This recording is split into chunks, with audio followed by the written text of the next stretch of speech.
नमस्कार दोस्तों, स्वागत है आप सभी को library science state preparation series में। आज हम लोग पढ़ेंगे पुस्तकालय के प्रमुख अभिलेख तथा वार्षिक प्रतिवेदन के कुछ महत्वपूर्ण एमसीक्यू जो कि आपके एग्ज़ाम में सीधे सीधे पूछे जाते हैं। तो वीडियो के अंत तक ज़रूर देखें ताकि सारे आंसर क्लियर हो जाए। तो चलिए शुरू करते हैं। क्वेश्चन नंबर 1,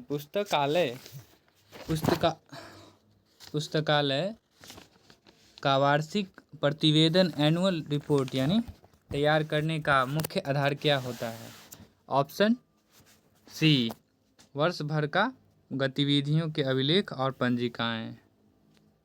क्वेश्चन नंबर 2, वार्षिक प्रतिवेदन के एक प्रमुख उद्देश्य क्या है? ऑप्शन बी, पुस्तकालय की प्रगति या अवनति के बारे में अधिकारियों को सूचित करना।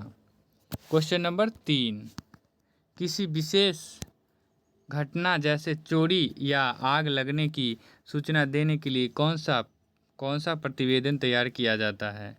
ऑप्शन बी, विशिष्ट प्रतिवेदन। क्वेश्चन नंबर 4, वार्षिक प्रतिवेदन को पुस्तकालय के वर्ष भर के कार्यों का क्या माना जाता है? ऑप्शन सी, एक दर्पण। क्वेश्चन नंबर 5, वार्षिक प्रतिवेदन के पुस्तकालय का उपयोग तथा सेवाएं भाग में कौन सी सूचना शामिल होती है? ऑप्शन सी, सदस्य और आगंतुकों की संख्या।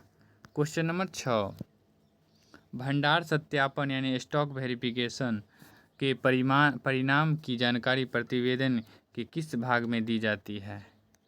ऑप्शन सी, पुस्तकालय प्रशासन तथा तकनीकी सेवाएं।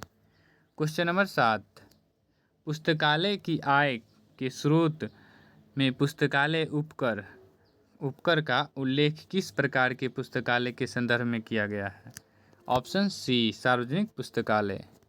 क्वेश्चन नंबर 8, वार्षिक प्रतिवेदन तैयार करने में से पुस्तकालय को क्या लाभ होता है? ऑप्शन सी, यह पुस्तकालय की कार्यदक्षता का मूल्यांकन करने में सहायक होता है। Option C.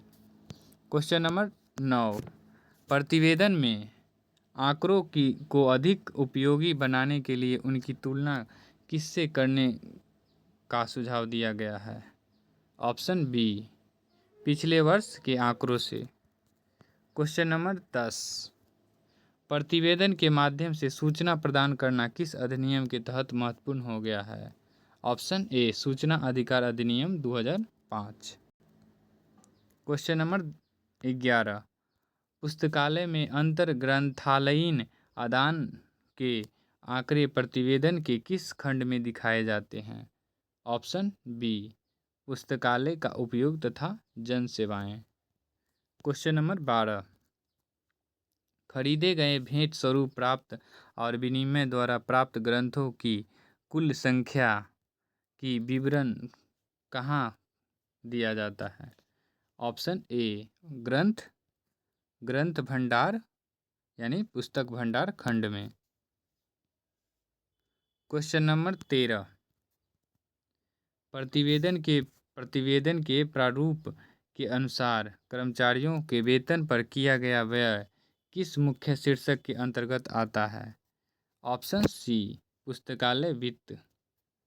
क्वेश्चन नंबर 14, प्रतिवेदन के विविध भाग में सामान्यतः क्या शामिल होता है?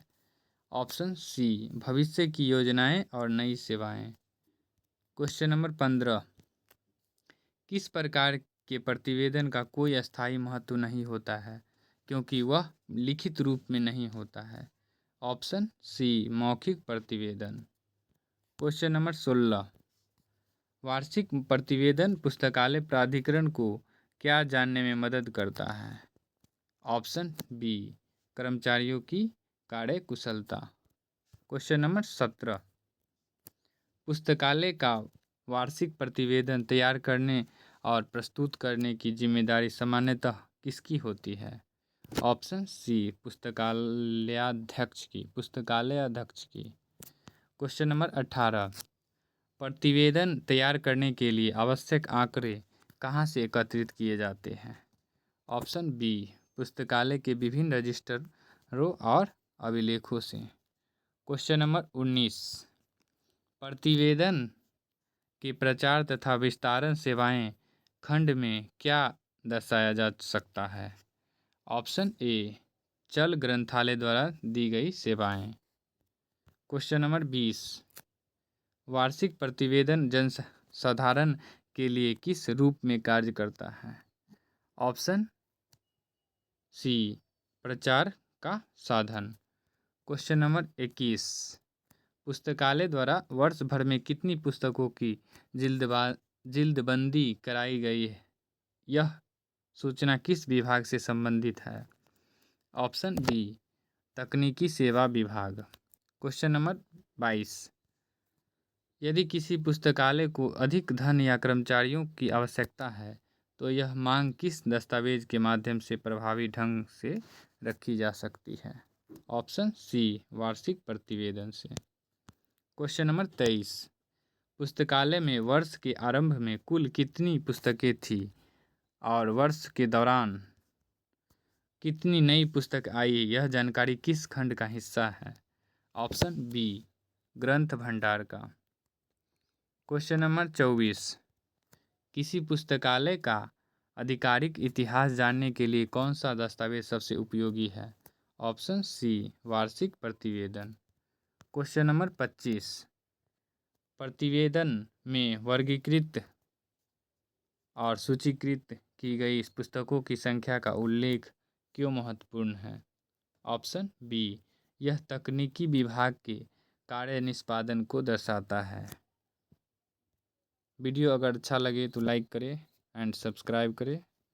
Thank you.